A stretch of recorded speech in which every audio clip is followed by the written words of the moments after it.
Gracias a todos por esta invitación. Me siento muy, muy honrado y particularmente contento de estar en este foro, representando de cierta manera a lo que voy a tratar de calificar los museos americanos y en su manera de ser fondeados y en su manera de ser creados a través del mecenazgo. Después de haber vivido en Europa y en Estados Unidos, sé que todos estamos siempre a la búsqueda de un modelo que fuera la panacea y que resolviera el hecho de que siempre los museos o las organizaciones artísticas están en busca de fondos. No creo que haya un museo o un modelo ideal. Sin embargo, sé que las instituciones europeas están viendo cada vez más a modelos americanos, pero viceversa. Las instituciones americanas soñarían con tener ministerios de cultura que apoyaran o con fondos públicos generosamente distribuidos. Creo que siempre se ve más verde el jardín del otro lado. Voy a tratar de hacer 3 puntos hoy. Uno va a ser sobre cómo nace el ideal democrático del museo históricamente.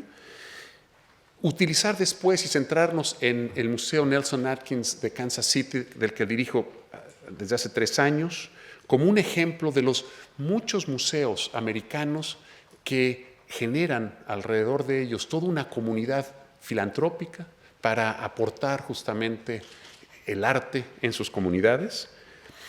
Y voy a hacer hincapié en estos museos que quizás son menos conocidos que el Metropolitano de Nueva York o, por ejemplo, el Los Angeles County Museum en Los Ángeles, en las costas, o el de Boston. Son museos, por la mayoría, gratuitos. Y voy a terminar con algunas reflexiones, sobre todo para abrirlo a un diálogo entre todos, sobre cuáles son los desafíos y los retos a los que nos enfrentamos en los próximos años, todos los que estamos en el área de los museos. El ideal, evidentemente, del museo y el espacio de lo que hoy consideramos como el museo moderno, nace evidentemente a partir del Renacimiento y después del siglo de las luces. Pero si uno de los primeros museos abiertos al público, en el que el público va a beneficiarse de justamente confrontarse con obras de excelencia, uno de los primeros es creado por el Papa Sixto IV en Roma y en 1471. Entonces, muy, muy al principio de esa era del Renacimiento, los museos capitolinos son fundados y son los primeros que abren sus puertas a la ciudadanía. Y tenemos ahorita el placer de tener en el Museo Nelson Atkins. Una cosa que quiero hacerles ver y que vendrá en su momento, y que fue lo que noté cuando abrí el desplegado de todos los cursos. Mi título es el único que está endowed, es decir, que el Museo Nelson Atkins tiene un fondeo especial para el puesto del director.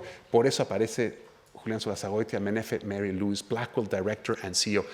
Muchas veces esperan a 3 personas cuando yo llego a dar una charla. Esperan que esté yo, que esté el señor Menefe y Mary Louise, pero siento decirles que estoy hoy solamente aquí.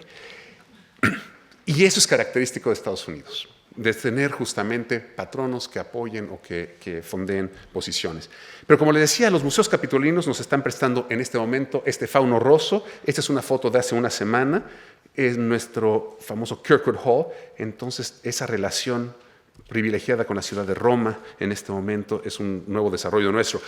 Pero quizás uno de los primeros museos más abiertos y al público sería evidentemente el Ashmolean, que nace de una colección privada que se dona a la Universidad de Oxford, y entonces también la categoría del museo universitario y el museo justamente para la ilustración. Seguido muy de cerca con la creación del British Museum en Inglaterra.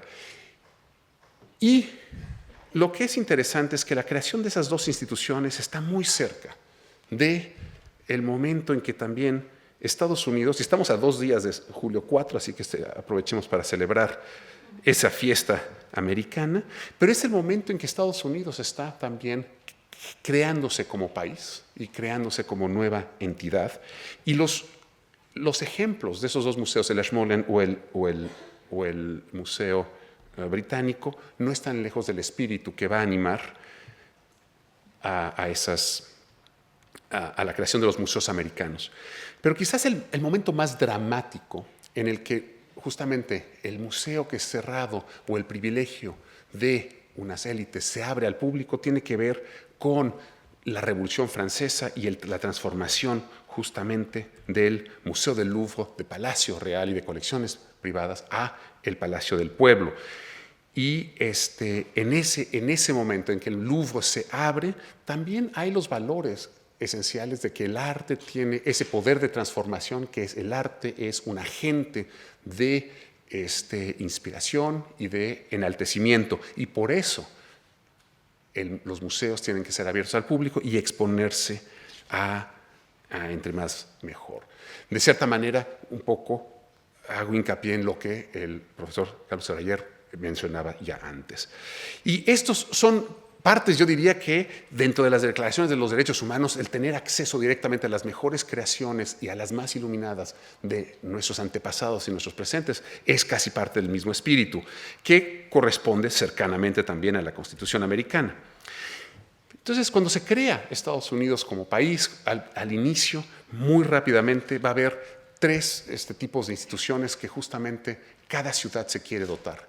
Las grandes ciudades de Estados Unidos, muy rápidamente, van a reconocer casi la obligación imperial de tener una gran universidad, una gran biblioteca pública y un gran museo.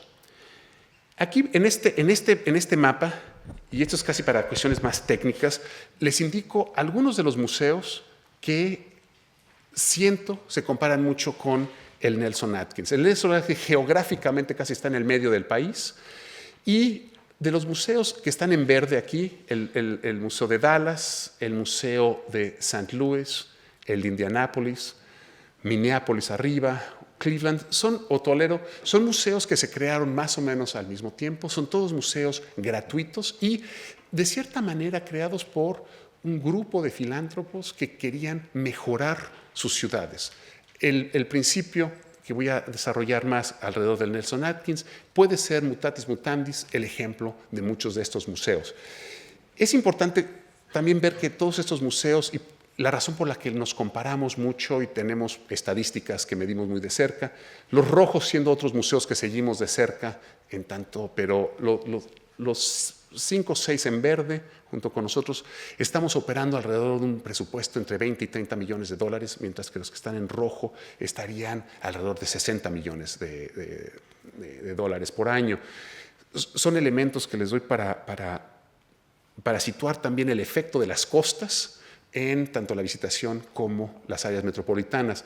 Los que estamos todos en verde, el área metropolitana es alrededor de 3 millones de habitantes, nosotros siendo la más pequeña, alrededor de 2 millones de habitantes, y muchos de los que están en verde son entre 4 y 8 millones de habitantes. Pero entonces, este es el Nelson Atkins, una de las fachadas sur, con lo que se ha vuelto el símbolo de la ciudad, y regresaré más tarde a esta escultura de Claes Oldenburg y Cos van Bruggen, de los Shuttlecorks. Y esta es una vista aérea con la fachada norte y una de las esculturas de Walter de María con las llama las 34 lunas y el sol. Y esta es la expansión reciente de 2007 del arquitecto Stephen Hall. Pero de cierta manera, muchos de los museos con los que nos comparamos, Detroit tiene un mismo tipo de arquitectura, creado más o menos alrededor del mismo espíritu, y también una expansión reciente. Y como sabemos, Detroit ahorita es una ciudad que vive momentos difíciles, y interesantemente, el museo llegó a hacer que la ciudad pasara un impuesto que fue votado por la gente misma de la ciudad, en el cual dan un porcentaje para subvencionar al museo. Eso les va a dar el equivalente de $10 millones al año, lo cual balancea sus finanzas les digo, opera alrededor de entre 20 y 25 millones de dólares, como si tuvieran un endowment o un fondo patrimonial equivalente a 300 millones de dólares. Otro museo muy importante, el Museo de Toledo, en Ohio, también con este tipo de palacio clásico como fachada y una nueva expansión privilegiando una colección de vidrio, y tienen incluso donde se sopla vidrio. Cleveland, que está también viviendo un gran expansión y renacimiento, es un museo impresionante con una capacidad también de adquisitiva gracias a sus fondos patrimoniales. Y como ven, muchos de estos museos, el Nelson Atkins incluido, tienen que comunicar que estamos abiertos.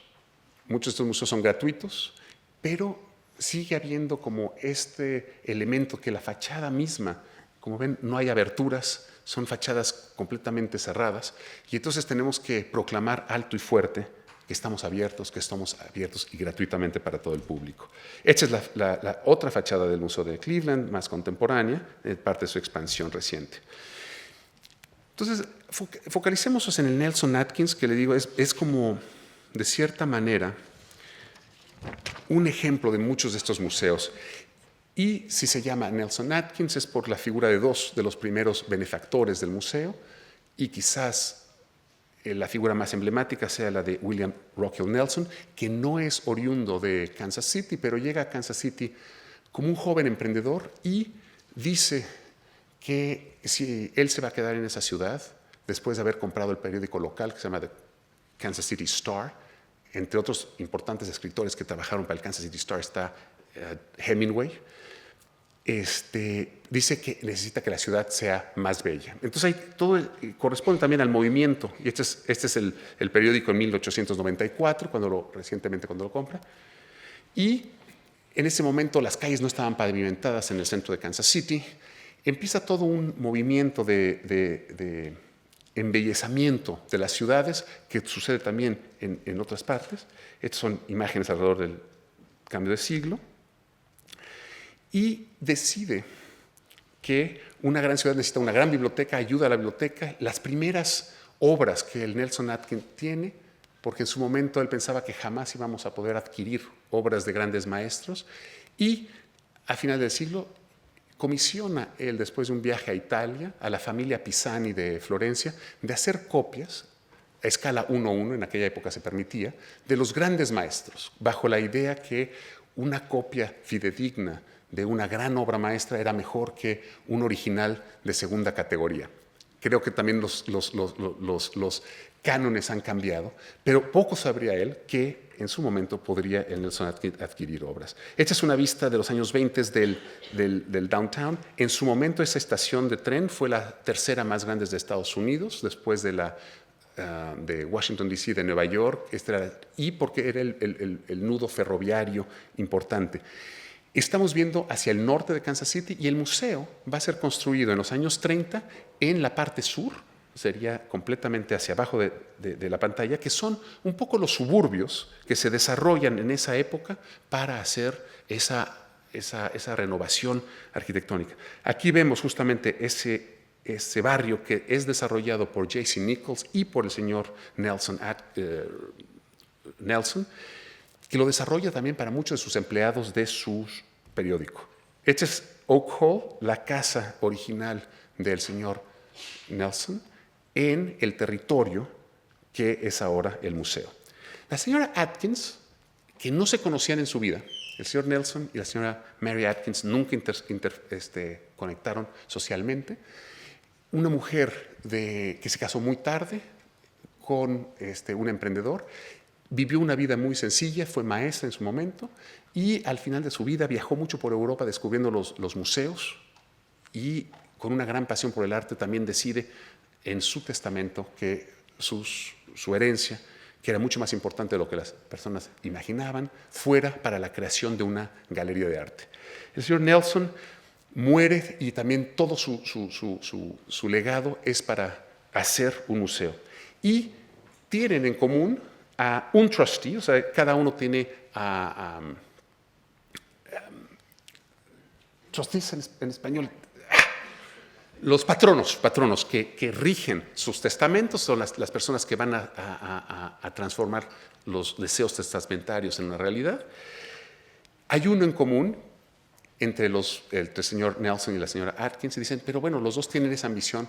En vez de dividir y crear dos instituciones, hagamos una más grande y una que beneficie a los dos. Entonces, en ese momento, Herbert V. Jones es el patrono que une estas dos fortunas, la del señor Nelson siendo mucho más grande, en proporciones de 1 a 5. William Volcker, un importante también desarrollador inmobiliario, pero el más importante es J.C. Nichols, que va a vivir muy tarde y es uno de los 3 trustees originarios del museo, pero la virtud del señor Nichols es que él ha desarrollado toda esa región sur de Kansas City. Aquí tienen unas imágenes, y creó el primer shopping mall, el primer centro comercial abierto, es decir, en que hay boutiques, y se inspira, como pueden verlo aquí, de Sevilla, España. Está haciendo una reproducción a la escala 1:3 de la Giralda. ¿Quién podría creer que en la mitad de Kansas City uno se sentiría como en Sevilla? El calor que estaban hoy de 45 grados también hace pensar en Sevilla.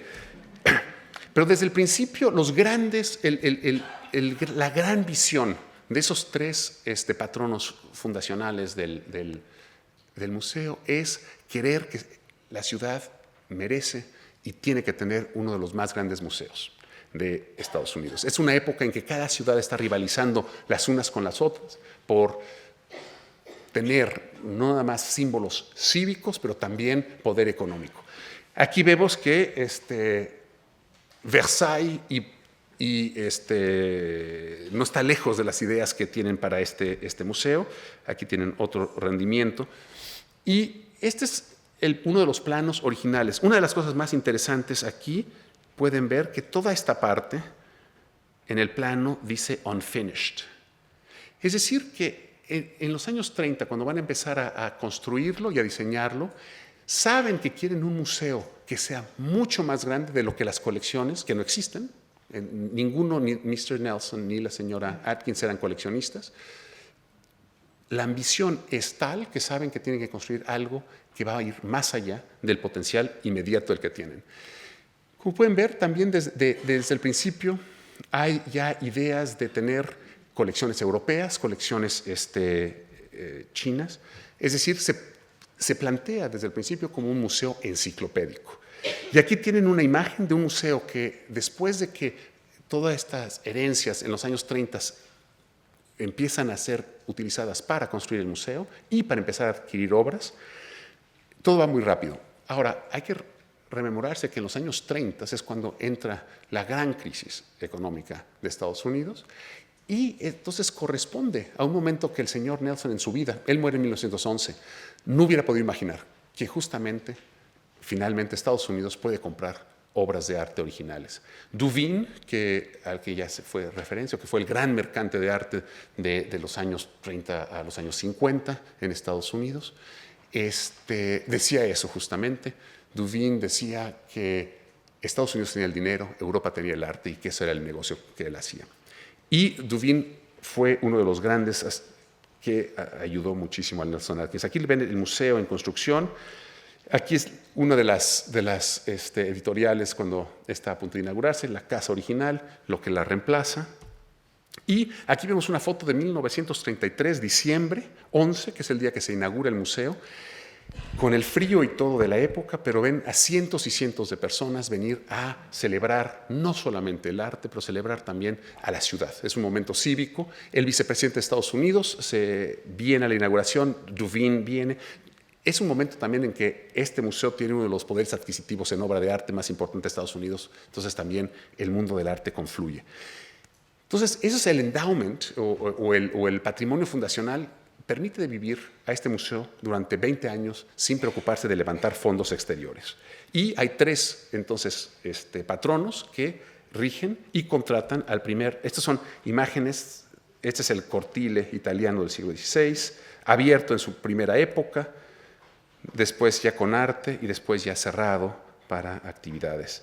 El primer director, Paul Gardner, es el que es responsable de inaugurar el museo y de mantener un ritmo acelerado de adquisiciones, de darle también el estilo al museo con galerías diseñadas justamente en el más alto tradicional y comprando desde entrada arte de la mayor calidad, pero también de manera enciclopédica. Este es uno de los leones más maravillosos griegos que hay.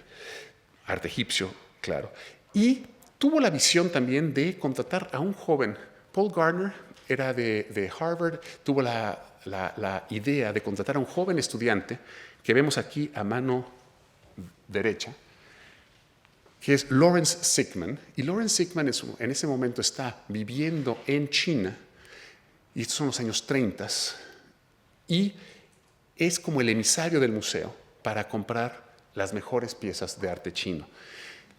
En su momento luego regresa Sickman a Estados Unidos y se vuelve el director número 2 del museo y responsable quizás de justamente la gran calidad de las obras chinas. Al lado de Lawrence Sickman está Mark Wilson, que va a ser el director número 4, mi predecesor inmediato, que es también un sinólogo, y juntos hacen grandes exposiciones. Esta es parte también un poco de la instalación inicial, que no ha cambiado mucho, nada más se ha ido afinando, del templo chino, con obras maravillosas como este Guanyin,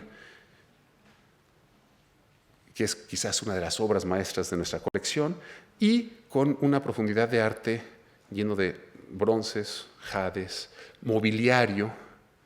Todo esto no hay un solo clavo en estas maravillosas obras. Grandes estelas, y cada una de estas obras tiene una historia detrás, como por ejemplo esta es estela que en su momento Lawrence Sickman vio in situ en las grotas donde están, y mucho tiempo después las encuentra en un mercado en Beijing, y va a ir recomponiendo los diferentes pedazos. El Met tiene la hermana simétrica de este mismo, pero también por otros comisarios que fueron poco a poco reuniendo los diferentes fragmentos. Pero quizás dentro de la colección china, una de las secciones más celebradas son las pinturas de la dinastía Song. Aquí tienen uno de los grandes ejemplos del Fisherman's Scroll, o otro que son, digamos, de las obras más solicitadas. Acaban estas obras de regresar, por cierto, de una gran exposición que hubo en Shanghai, celebrando los 60 años del Museo de Shanghai, y en los cuales fueron reunidos con otras de las grandes colecciones americanas, Boston, Cleveland y el Met. Esta es también una colección japonesa, quizás no tan fuerte ni importante como la china, pero con cierta presencia, y también arte de la India o de Irán. Arte medieval. Entonces, desde el principio, esa voluntad enciclopédica, y teniendo grandes ejemplos como este Tiziano, Francesco Mosca, que es una de las esculturas romanas más importantes, yo creo, de Estados Unidos, en América, que es una maravilla, es un beso impresionante.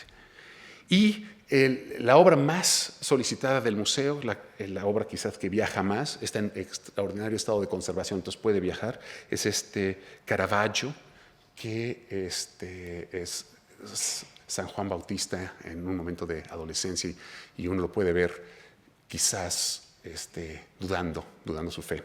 Es una maravilla de obra en realidad.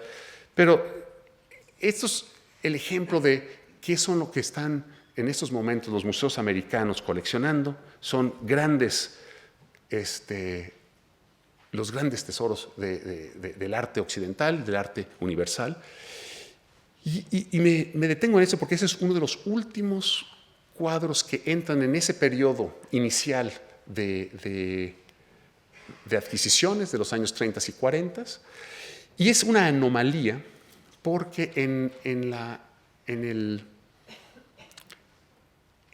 el documento en el que se estipula cómo se debe crear el museo, una de las pequeñas cláusulas, que generalmente es muy amplio, es para que la gente goce del arte, o sea, las estipulaciones son muy genéricas, que en el testamento del señor Nelson, pero sí hay una cláusula que no quiere que se compre arte por artistas que no hayan fallecido por más de 30 años.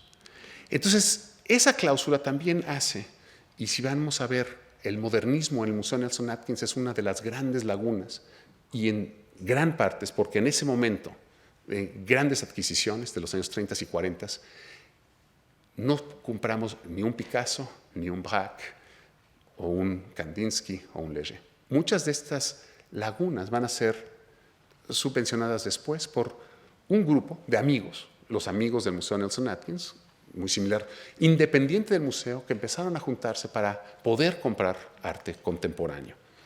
Ese grupo, que era completamente independiente, en los años 80 se vuelve parte del programa interno del museo y parte del desarrollo. Pero entonces este es uno de los pocos de esa época. Tenemos ahora muchos cuadros impresionistas, voy a regresar sobre eso. Otra colección que llegó en esos años gloriosos, heroicos casi, sería la Burnap Collection, que es de English Pottery. Y es quizás en su conjunto uno de los mejores, una de las mejores maneras de narrar la cerámica inglesa. Se puede dar una cátedra a partir de esta colección. Pero también tempranamente se reconoce el arte americano con grandes obras y con salas de periodo o de time period rooms. Y grandes adquisiciones se hacen con artistas de todos Estados Unidos y un énfasis con artistas locales o regionales como Bingham y, más importantemente, una gran colección de Thomas Hart Benton, que es originariamente de Kansas City y luego regresa al final de su vida como profesor de la Escuela de Bellas Artes de Kansas City, que es la vecina del museo, pero a la diferencia de otras instituciones, el Instituto de Arte precede por cierto tiempo la creación del Museo Nelson Atkins y no está ligada. En Houston o, por ejemplo, Chicago, la Escuela de Bellas Artes y el museo hacen uno. Otra colección desde el principio muy importante, pero que va a tomar una dimensión muy particular con Ted Coe, el tercer director del museo, es la colección de arte indígena nativo americano. Y Ted Coe creó en 1976, para el bicentenario de la independencia, una exposición que fue primero a Londres y después regresó en triunfo a Estados Unidos, que se llama Sacred Circles. Aquí lo vemos dando una entrevista a esa exposición. Y es la primera vez que se celebra el arte indígena como arte. En la renovación del museo y expansión, galerías son dedicadas a distribuir este patrimonio y son hoy en día una de las más bellas galerías. Y han sido tan exitosas que estamos preparando lo que queremos sea...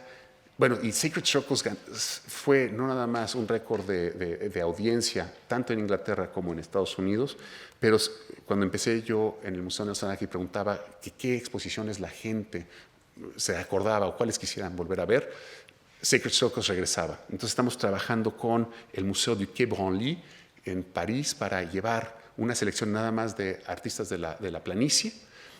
Después regresará al Nelson Atkins y terminará en el Metropolitan de Nueva York. Y aquí tienen algunos ejemplos, que hoy también han tomado todavía más importancia gracias a la generosidad de una familia, de los Sosland, que son los patronos que han ayudado a desarrollar esto. Aquí en España estoy seguro que todos ustedes reconocen que esto es un Picasso. Esta es una de las obras más bellas y parece casi como una arena con su sol y sombra. Bueno, es una de mis obras favoritas de esa colección nativa americana del Nelson Atkins. Después de los años heroicos, que llegamos, digamos, hasta los años 70, los tres patronos originales van a invitar a uno nuevo, que es el señor Donald J. Hall.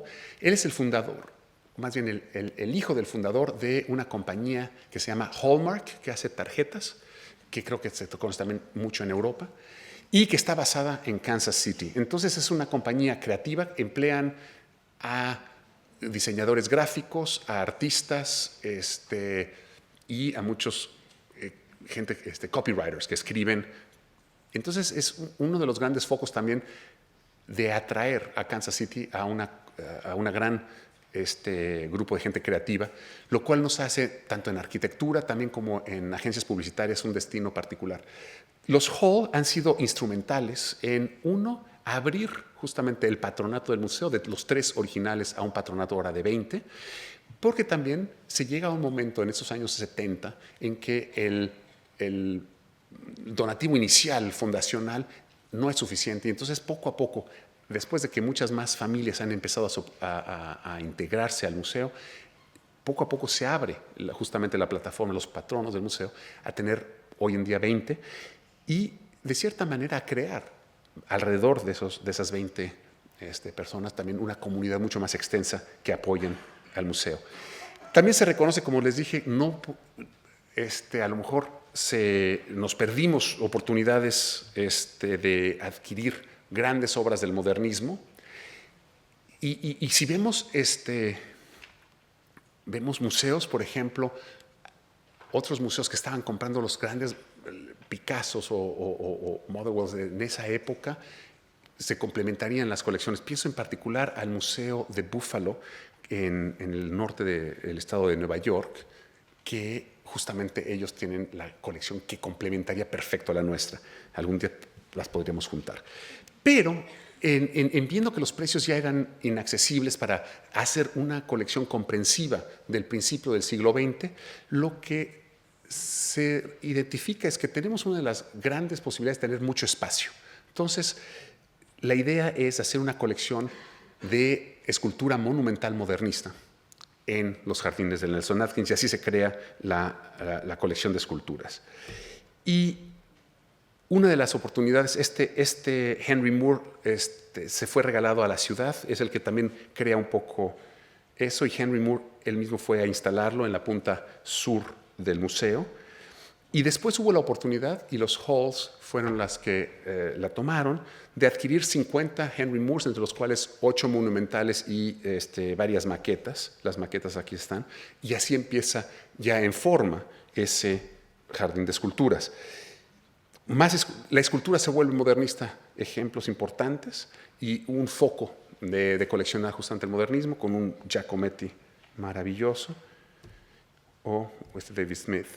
Y quizás lo que firma la creación de este jardín de esculturas, cuando pasa de ser el jardín de esculturas Henry Moore a tener muchos más escultores, es cuando los Soslands invitan a Cos van Bruggen y a Oldenburg a crear estos shuttlecocks, que son gallitos de bádminton, que usan muy lúdicamente el edificio como si fuera la red, y los vamos a ver de los dos lados del edificio. Entonces aquí es en la fachada central, y aquí en la fachada, la otra fue la fachada sur, esa es la fachada norte después de la ampliación. Y es en ese momento, ya a partir de los años 80 o 90, que se empieza a ver, y esto es al mismo tiempo en muchos de los otros museos de los que les hablé, también el momento en que, si bien el Nelson Atkins fue construido con la mitad solamente para empezar a llenarlo, y hubo poco a poco la posibilidad de expandirse, la necesidad de crear una expansión. Y en ese momento, justamente, esos pilares de filantropía alrededor del Nelson Atkins hacen posible la visión de Stephen Hall, que es el arquitecto que fue seleccionado por el comité, y bajo el liderazgo de mi predecesor, Mark Wilson, que fuera el cuarto director del museo. Y vemos aquí a Stephen Hall con dos de los patronos importantes, Marion y Henry Bloch. La extensión, el nuevo edificio, se llama The Bloch Building, gracias no solamente a la filantropía de ellos, pero al regalo generoso que van a hacer de su colección de arte impresionista, que va a doblar nuestras colecciones. Los Hall, la familia Hall, muy implicada también en esta expansión, y los Sosland. Y aquí tenemos algunas imágenes de la expansión. Aquí ven como en el Louvre, en la primera imagen que les mostré del Louvre, no sé si vieron, había todavía coches, que era la época en que yo estudiaba en el Louvre, que todavía se podía uno estacionar donde hay una pirámide maravillosa. Aquí también uno se podía estacionar, ahora hay una maravillosa escultura de Walter de Maria, pero abajo es donde se puede uno estacionar, uno de los mejores garages para parqueo. Uno puede entrar casi al museo con el coche, porque claro, estas ciudades viven y son regidas por el coche, contrariamente a Nueva York u otras como Madrid, que nos encanta caminar. Aquí ven justamente los dos edificios no se tocan en superficie, entonces hay mucho respeto entre este este elemento, y estos los llaman linternas, estas 5 linternas, que son realmente tragaluces para todas las galerías que tienen varios niveles. Para darles un sentido de dimensión, si esto de esta punta aquí estuviera vertical, sería como un edificio de 70 pisos de alto. Pero la conexión se hace a este nivel entre el edificio clásico y el nuevo edificio, bajo tierra, de una manera muy elegante y casi transparente. Esto es de noche, cuando las luces empiezan a relucir. Y ven, son fotos arquitectónicas antes de que estuviera instalado el arte. El arquitecto tuvo mucha libertad en los espacios que son públicos y hay gestos arquitecturales que definen el edificio, pero y aquí tenemos arte ya en estos corredores. Aquí tienen uno de los problemas es que esos corredores reciben mucha luz natural y una de las maneras de subvenir a eso es comisionar arte. Ahí es Luis Tomaselo arriba, o Soto, o Fred Eversley, artistas que incorporan la luz dentro de su trabajo, y así hemos empezado a programar esos corredores. Aquí lo ven de día, de noche, también aquí ya al atardecer, y aquí alguna de las galerías. Entonces, esto nos da la posibilidad de expandir la colección de posguerra dentro del inmueble nuevo, con grandes obras modernas que han ido incorporándose de la colección. Y es donde les digo, el grupo de amigos del museo empezó a coleccionar arte contemporáneo.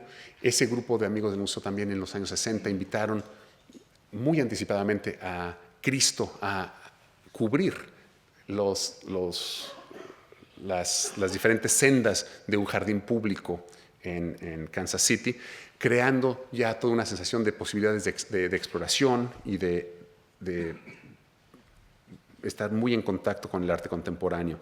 En el nuevo edificio tenemos este espacio que es un espacio para proyectos que cambian muy rápidamente. Aquí tenemos otro de esos en el Project Room, arte decorativas contemporáneas, y hoy en día una de las colecciones de daguerrotipos a fotografía contemporánea más importante de Estados Unidos, gracias al legado de la Hallmark Collection, una colección de arte africana que está creciendo y que sigue siendo, en estos momentos estamos rediseñando las galerías de arte africano, que están también y termina el edificio en de nuevo, énfasis en este cortil escultural dedicado a Isamu Noguchi, alrededor del cual están todas las galerías temporales. Como decía, el edificio se llama o fue reconocido a Henry y Marion Bloch por su generosidad, pero sobre todo porque van a regalar su colección de más de 30 obras de arte impresionista. Aquí vemos detrás un Gauguin de ellos, que se incorpora a nuestras colecciones actuales de arte impresionista. Quizás atrás, ahí ven uno de nuestros Water Lilies de Monet, que tiene también un aspecto justamente interesante, democrático. Llegó a las colecciones del museo en los años 50, después de que muchos museos no estuvieran interesados, y llegó de manera temporal para ver si finalmente podía ser adquirido. Y fueron los estudiantes vecinos del Instituto de Bellas Artes que enviaron cartas a los trustees o a los patronos del museo diciendo que este cuadro debía quedarse en Kansas City, a lo cual actuaron. Y fue una suerte que es un tríptico, y las otras dos partes están en dos instituciones públicas también. Una es el Museo Vecino de St. Louis, al otro lado del estado de Missouri, y el tercero está en Cleveland. Y recientemente los reunimos, esos tres frescos, haciendo la reunión del tríptico del Midwest con un gran éxito. Aquí está Bueno, son obras del impresionismo. Ahora, una de las razones que los museos americanos se incorporan, y una de las razones por las cuales tienen un estatuto que es el Estatuto 501C3, que en inglés es 501C3, que es como el estatuto legal que rige a todas las organizaciones sin fines de lucro y que no pagan impuestos. Y eso, de cierta manera, es la piedra que ancla todas las instituciones educativas y se basa en no solo que son instituciones, siendo privadas, abiertas a todo el público, pero con una misión esencialmente educativa. Kansas City fue un modelo también de educación. El primer director, Paul Gardner, contrata a la primera directora de educación, lo cual era muy moderno en esa época. Acto seguido, el Metropolitan Museum de Nueva York dice es un modelo a seguir en tener un director de educación. Entonces, en ese momento éramos pioneros en educación y hemos tratado de seguir hoy en día. Éramos también pioneros en el uso de nuevas tecnologías. Como pueden ver aquí, a este niño viendo una de las premisas de lo que son los acoustic guides o las guías acústicas. Y viendo también ya que las nuevas generaciones estaban listas a hacer el multitasking o hacer 3 cosas a la vez, oyendo 2 diferentes guías acústicas.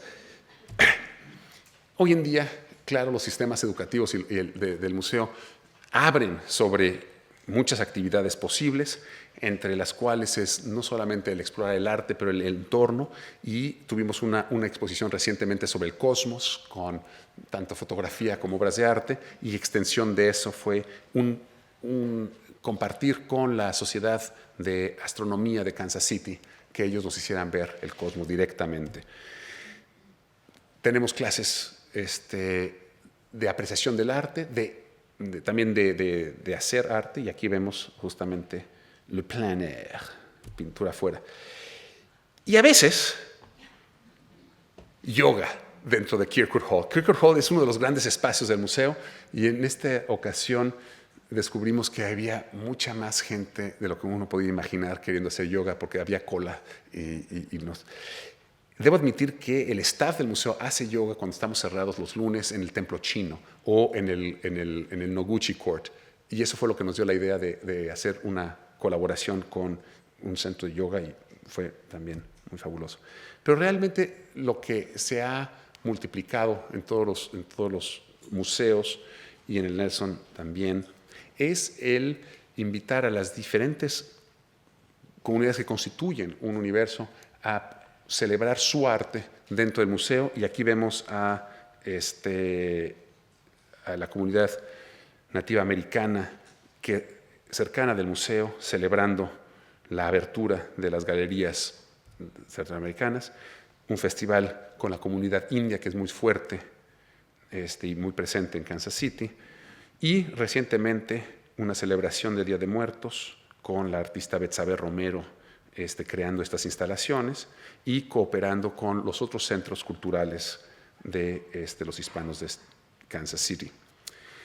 Pero, de nuevo, 2 de las cuestiones esenciales es que un museo en Estados Unidos, a través de justamente los patronos, a través de los sistemas de amigos de museos, a través de las membresías, se trata de hacer que todos aquellos que quieren contribuir con el museo por su presencia, con sus legados de obras de arte o con sus contribuciones filantrópicas, son parte de lo que sería el museo. En ese caso, y en reconocimiento de ello, pues lo más importante son los donor walls que tenemos. Estos son los del mundo clásico. Este es todos los patronos que han generosamente facilitado la campaña para crear el nuevo edificio. Y la pregunta es, en ese sentido, donde siento que hay un aspecto muy democrático de la filantropía americana, es que ese estatuto que tenemos de 501c3, que permite no solamente no pagar impuestos a los museos, pero también recibir donativos que eximen de impuestos, hace que el donador se sienta implicado con la causa, porque ese donativo va directamente dirigido a tener un impacto con la causa filantrópica que más le interesa, que sea una biblioteca, un hospital o, en nuestro caso, los museos. Y las contribuciones pueden ser de cualquier suma. Y una de las cosas que hoy estamos viendo y con mucho interés, y aquí les enseño justamente Kickstarter, que es uno de los sitios internet de crowdfinancing, o sea, de financiamiento popular, que ha sido sorprendente porque comenzó para la comunidad creativa Y muchas de las cosas que se vieron eran justamente cosas alrededor de tecnología. Pero muy rápidamente los artistas tomaron posesión de esto. Y cómo funciona es, hay un video, y aquí no está live este video, pero por ejemplo, este es un artista, Ashrim, que vive en Kansas City y cuyo Pakistani Cargo Truck él es de origen americano, pakistaní, y en una residencia artística en Pakistán descubrió lo emblemático de estos camiones que son ultra decorados. Y entonces empezó a hacer una reflexión de qué sería el equivalente americano de un camión ultra decorado. Y hizo un llamado a través de este video de Kickstart para que la comunidad le ayudara a realizar su proyecto. Entonces, en este momento, él necesitaba $30,000, pledge goal, necesitaba él un total de $30,000 para poder comprar el camión inicial a partir del cual se iba a hacer la decoración. Y, como pueden ver, llegó a sobrepasar. Tiene un tiempo limitado para hacer esa campaña, entonces es mucho cómo eso va a ser viral, cómo también habla con unos amigos, cómo se va conectando. Entonces tuvo 201 mecenas, a final de cuentas. Y esos mecenas iban firmando por diferentes niveles de contribución y cada uno de esos niveles de contribución iban a tener un cierto contrapartida. Podía ser desde simplemente un agradecimiento para una contribución muy chica o una camiseta con el proyecto hasta, por ejemplo, traer ese camión a la casa o a la compañía de uno si uno pagaba a un cierto nivel. Entonces, ha cambiado este tipo de crowdsourcing, está permitiendo que muchos proyectos de películas, coreografías, libros, obras de teatro que no hubieran podido existir o que tenían que pasar por un sistema ya muy codificado a un contacto muy directo. Entonces, la pregunta es, ¿cómo todas estas iniciativas, van a desviar fondos que antes vendrían al museo? ¿O cómo, al contrario, el museo puede empezar a crear proyectos que podrían ser fundados a través de un proyecto como Kickstart? Vivimos todos en un momento justamente en que la aceleración tecnológica, en la que la multiplicidad de las posibilidades son tales que, como discutíamos más hace unas horas con mi colega y amigo Miguel Sugasa, el museo se vuelve el espacio único donde estamos siempre en presencia de las obras de arte que han sobrevivido los milenios. Por eso yo creo que a pesar de que siempre como instituciones tenemos grandes desafíos para la financiación, al final de cuentas lo más importante es que somos los repositarios, los museos son los repositarios de las grandes creaciones, los momentos en que la humanidad ha estado a su más grande, y por eso tenemos que seguir apoyándolos, y a lo mejor lo que hace falta es que todos nosotros que ya estamos convencidos del valor del arte, todos nosotros que estamos apoyando las artes, encontremos manera de articular por qué las artes son importantes, por qué fuimos convencidos temprano en nuestras existencias, para que más gente vean el valor esencial y entonces en ese momento ya no tengamos nunca que preocuparnos por la financiación de las artes. Muchas gracias.